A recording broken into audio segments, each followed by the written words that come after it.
यदि 2017 में माननीय मुख्यमंत्री इस प्रदेश के योगी जी ना बनते तो मैं ये मानता हूं कि आज संभल के अंदर हिंदू नाम मात्र का 1 या 2% शायद वहां बचता।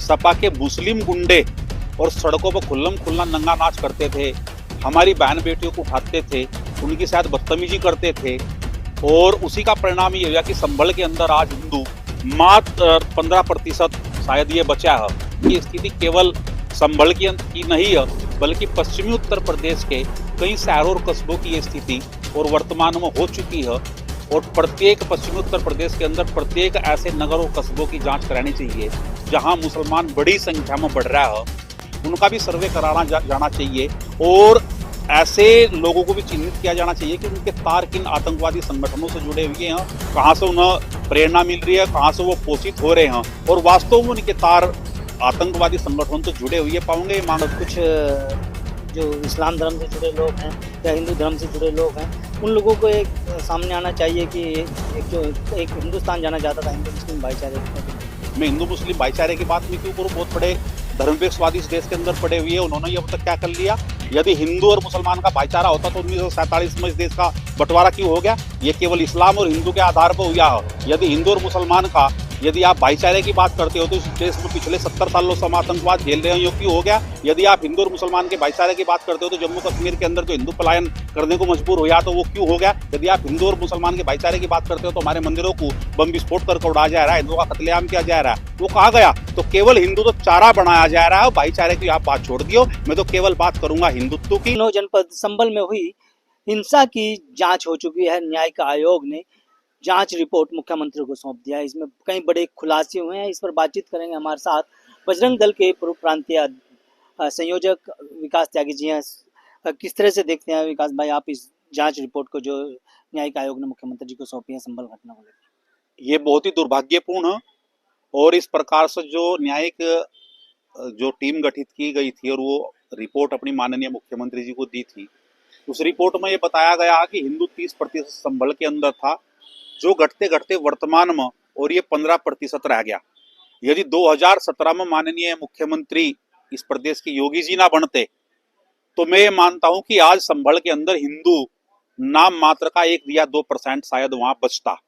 और इसके पीछे का कारण है कि जो सपा शासन के समय में सपा के मुस्लिम गुंडे और सड़कों पर खुल्लम खुल्ला नंगा नाच करते थे, हमारी बहन बेटियों को उठाते थे, उनकी शायद बदतमीजी करते थे, हमारे व्यावसायिक भाइयों को, हमारे हिंदू जो बिजनेसमैन थे, व्यापारी थे और उनसे जो हफ्ता वसूली का टैक्स ये सपा के समय में वसूला गया है और उसी का परिणाम था कि हिंदू पलायन करने को मजबूर हो गया।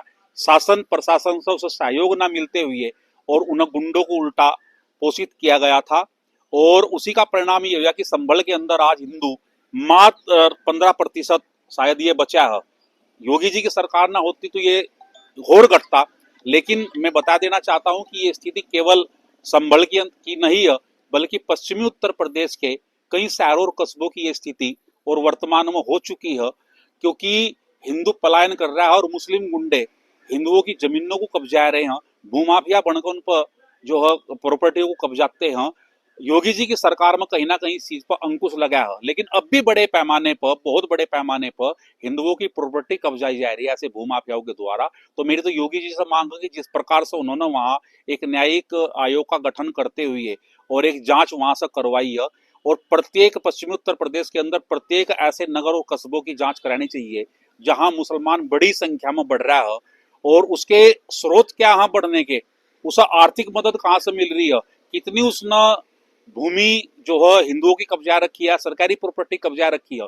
इन छोटी छोटी बातों को भी उस रिपोर्ट में शामिल करना चाहिए और गहनता से जांच करते हुए ऐसे पोषित गुंडों को जो सपा के गुंडे हैं और उन पर यह कार्रवाई होनी चाहिए।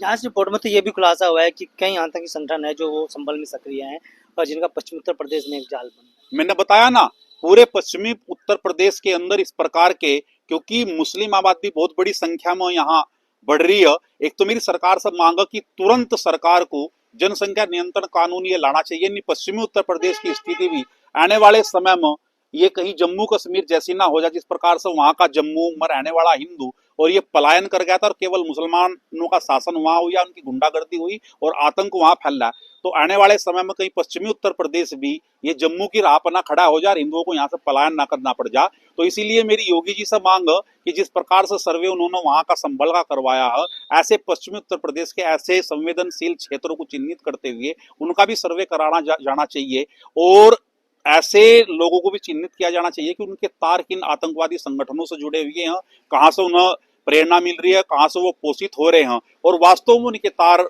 आतंकवादी संगठन तो जुड़े हुए पाऊंगे। ये मांग में बहुत दिन से उठा रहा हूँ। जांच रिपोर्ट में भी खुलासा हुआ है कि अमेरिका से लेकर पाकिस्तान तक कहीं ना कहीं ये कनेक्शन जुड़ा हुआ है। मैंने पहले भी बताया कि कई ऐसे आतंकवादी संगठनों के तार पश्चिमी उत्तर प्रदेश के और इन लोगों से जुड़े हुए हैं जो वहां से पोषित हो रहे हैं और इस प्रकार से और उनकी रणनीति के तहत ये और इस देश के अंदर दंगा भड़काने का काम कर रहे हैं, देश को तोड़ने का काम कर रहे हैं और सीधी सीधी इन लोगों पर जो है जांच होगा, कार्रवाई होनी चाहिए। कहीं ऐसा तो नहीं है इंटरनेशनल टेरर फैलाने का पूरा एक साजिश पश्चिमी उत्तर प्रदेश में देखी जा रही है, जिस तरह से संभल में ये घटना हुई? बिल्कुल, ये केवल जो अंतर्राष्ट्रीय साजिश है ये केवल एक दिशा में काम नहीं कर रही। यदि लव जिहाद इस देश के अंदर बढ़ रहा है, खासकर पश्चिमी उत्तर प्रदेश के अंदर, तो ये भी एक विदेशी षड्यंत्र। मदरसे यदि बढ़ रहे हैं तो ये भी एक विदेशी षड्यंत्र और बड़े पैमाने पर हवाला के जरिए इन मदरसों को पैसा मिल रहा है, इन लोगों को हवाला के जरिए पैसा मिल रहा है और वो पैसा और देश विरोधी खासकर हिंदू विरोधी कार्यों में लगाकर और जो हिंदुओं को तोड़ने का, उसका मनोबल गिराने का काम और ये कर रहे हैं। तो बहुत गहनता था इसकी जांच की आवश्यकता है। गजवा हिंद का मंसूबा भी देखा जा रहा है वहां पर। गजवा हिंद का मंसूबा भी केवल पश्चिमी उत्तर प्रदेश को नहीं बल्कि पूरे हिंदुस्तान को करने का है। लेकिन मैं बता देना चाहता हूं कि यहाँ का हिंदू समाज भी ये कमजोर नहीं है। 110 करोड़ हिंदू समाज इस देश के अंदर रहता है, उसने भी चूड़ियां नहीं पहन रखी और हमने भी ठान रखा कि 2030 तक हम इस देश को हिंदू राष्ट्र बना देंगे। ये भी हमारा सपना है। तो अब देखते हैं कि गजवा हिंद का सपना देखने वाले बढ़ते हैं या हिंदू राष्ट्र का सपना देखने वाले आगे बढ़ते हैं। तो कहीं ना कहीं देखा जाए तो कुछ जो इस्लाम धर्म से जुड़े लोग हैं या हिंदू धर्म से जुड़े लोग हैं, उन लोगों को एक सामने आना चाहिए कि एक हिंदुस्तान जाना चाहता था हिंदू मुस्लिम भाईचारे एकता के लिए। नहीं, हिंदू और मुसलमान भाईचारे की बात तो अब जाइए बहुत दूर की बात होगी। क्या रह गया हिंदू और मुसलमान का भाईचारा? अब तो केवल और केवल यदि बात करनी है तो केवल हिंदुत्व की बात मैं करूंगा, क्योंकि ऐसे संगठन से मैंने प्रेरणा ले रखी है। मैं हिंदू मुस्लिम भाईचारे की बात में क्यों करूं? बहुत बड़े धर्मपेक्षवादी इस देश के अंदर पड़े हुए हैं, उन्होंने अब तक क्या कर लिया? यदि हिंदू और मुसलमान का भाईचारा होता तो 1947 में इस देश का बंटवारा क्यों हो गया? ये केवल इस्लाम और हिंदू के आधार पर हुआ है। यदि हिंदू और मुसलमान का यदि आप भाईचारे की बात करते हो तो इस देश में पिछले 70 सालों से हम आतंकवाद झेल रहे हैं, यो क्यों हो गया? यदि आप हिंदू और मुसलमान के भाईचारे की बात करते हो तो जम्मू कश्मीर के अंदर जो हिंदू पलायन करने को मजबूर हो गया तो वो क्यों हो गया? यदि आप हिंदू और मुसलमान के भाईचारे की बात करते हो तो हमारे मंदिरों को बम विस्फोट करके उड़ाया जा रहा है, हिंदुओं का कत्लेआम किया जा रहा है, वो कहाँ गया? तो केवल हिंदू तो चारा बनाया जा रहा है। भाईचारे की आप बात छोड़ दियो, मैं तो केवल बात करूंगा हिंदुत्व की और मोदी जी से भी और योगी जी से भी करूंगा कि ये देश विश्व का नेतृत्व करने की ओर बढ़ रहा है और विश्व का नेतृत्व हम जब भी कर सकते हैं जब ये देश हिंदू राष्ट्र होगा। तो जो हमारे संतों ने आज बेड़ा उठाया है भारत को हिंदू राष्ट्र करने का, बहुत जल्दी इस देश के 110 करोड़ हिंदू जनसंख्या को अपने संतों के महात्माओं के पीछे चलकर भारत को हिंदू राष्ट्र बनाना चाहिए, ताकि आने वाले समय में हम पूरे विश्व का नेतृत्व कर सकें। संभल घटना पर जो रिपोर्ट आई उसके से कितना इत्तेफाक रखते हैं? संभल घटना की रिपोर्ट भी बहुत ठीक रिपोर्ट आई है। योगी जी को सख्त एक्शन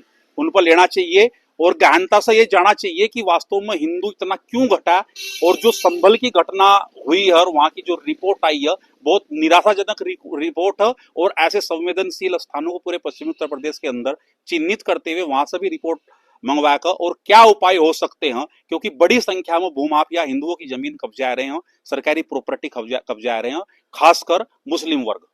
बहुत बहुत धन्यवाद। विकास त्यागी जी हमारे साथ है, जो बजरंग दल के पूर्व प्रांतीय संयोजक है। इनका साफ तौर पर कहना है जिस तरह संभल घटना पर जो जांच रिपोर्ट मुख्यमंत्री योगी आदित्यनाथ को सौंपी गई है तो उस पर कड़ा एक्शन लिया जाना चाहिए, ताकि बढ़ती मुसलमानों की आबादी पर कंट्रोल हो सके और इसको लेकर के एक जनसंख्या नियंत्रण कानून बनाने की भी मांग की गई है। वीडियो के बारे में आपकी क्या राय है कमेंट में जरूर बताएं। अगर आप ये खबर फेसबुक पर देख रहे हैं तो वीडियो को लाइक करके पेज को फॉलो करें। इसके अलावा अगर आप इस खबर से यूट्यूब के जरिए जुड़े हैं तो चैनल को सब्सक्राइब करके बेल आइकन दबाना बिल्कुल ना भूलें।